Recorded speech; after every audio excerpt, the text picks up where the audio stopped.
got to fight for your rights, and you got to make sure you get up. Stand the up right now. Stand up. Stand the up. Stand up and make a goddamn difference. I can't be anything but like incredibly upset and angry right now, and it's just very, very difficult to have a reasonable conversation with, people who I feel like stole something from us. The title of the session was if ego is the biggest reason for failure. I think that it's failure and success, and it depends on your definition of that. For Trump, it was obviously instrumental in him, attaining the presidency of the United States.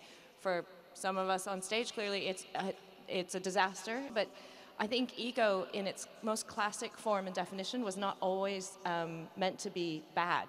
Ego is pride in your work and pride in what you do, no matter whether that's for money or other sort of gratification, is a good driver and is a good force.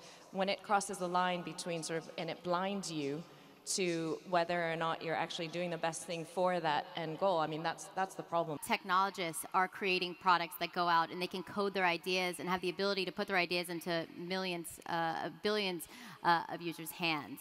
What can technologists do? It's very possible to just see news that only you want to see. As technologists, we need to figure out a way to bring people together, right? Maybe it's only Zuck can save us by forcing us to all look at the same news source. Bringing people to look at the same news source is, I think that's hugely dangerous, though, no? I mean, then who's the one defining the news source? We live in a bifurcated reality where people believe completely separate sets of facts now. It's all about what team you're on and not finding out, like talking about rationally about solutions that will work for the majority of Americans.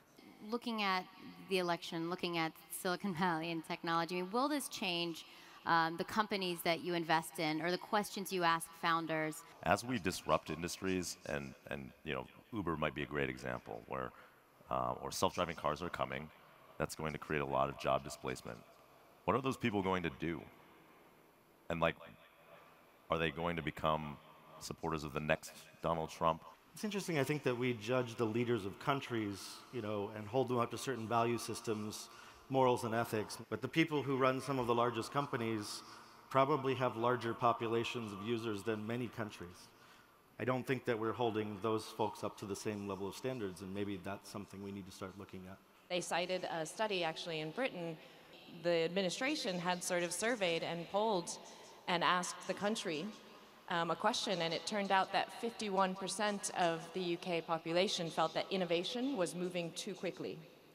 And when they dropped that stat on us in the room, we were all absolutely stunned, because we come from the digital sector, we think about Uber, we think about transformation, we think about access and inclusion. We thought everything that we're working on is so obviously a good thing. And you had people who are, multi-generational, working in, whether it's factories, manufacturing, or whatnot, started looking at, I guess, the innovation sector or digital and thinking, I don't give a about your autonomous vehicles.